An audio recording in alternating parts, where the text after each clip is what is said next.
हरी सोनकर उर्फ हरी लंगड़ा अजमेर का हिस्ट्री शीटर।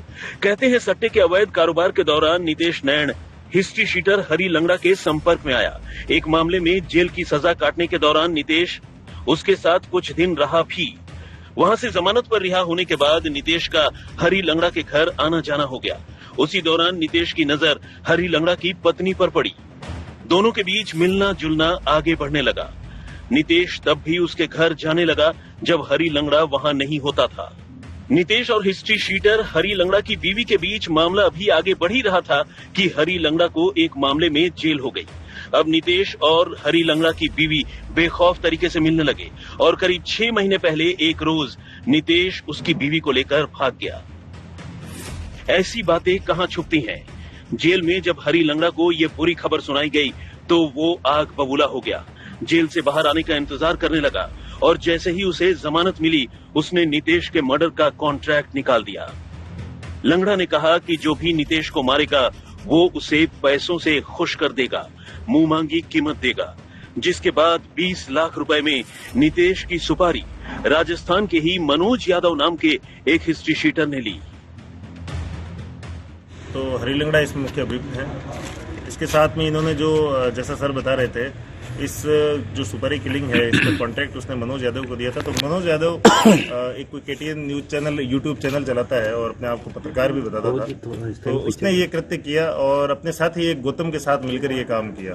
तो 3 लोग तो अजमेर के लोकल इसमें शरीक रहे हैं, उन तीनों को गिरफ्तार कर लिया गया है। इसके साथ साथ ही चौथा व्यक्ति बिट्टू नाम से वांटेड है अभी, जो फरार चल रहा है, अपनी मशकन से रुपोश है, उसको ढूंढ रहे हैं। उसके लिए भी अलग टीमें हमने लगा रखी है।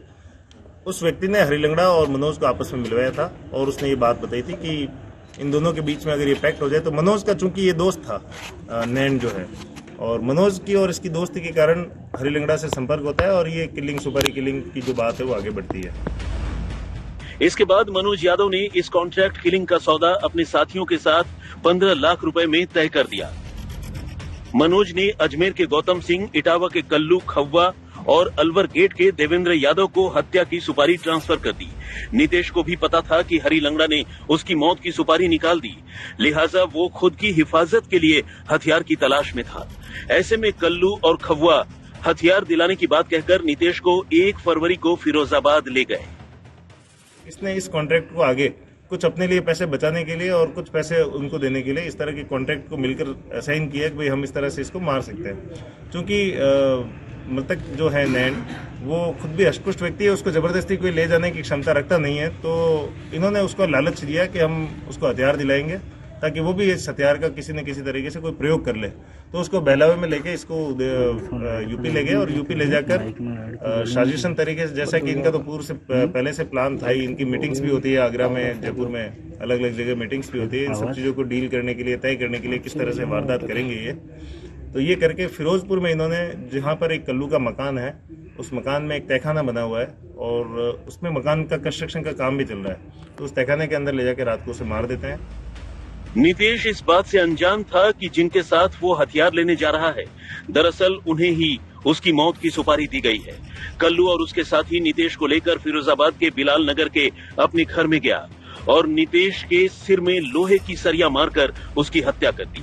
लाश को भी इसी घर के अंदर फर्श के नीचे गाड़ दिया गया और इसके बाद उसी जमीन पर पक्का फर्श बनवा दिया गया।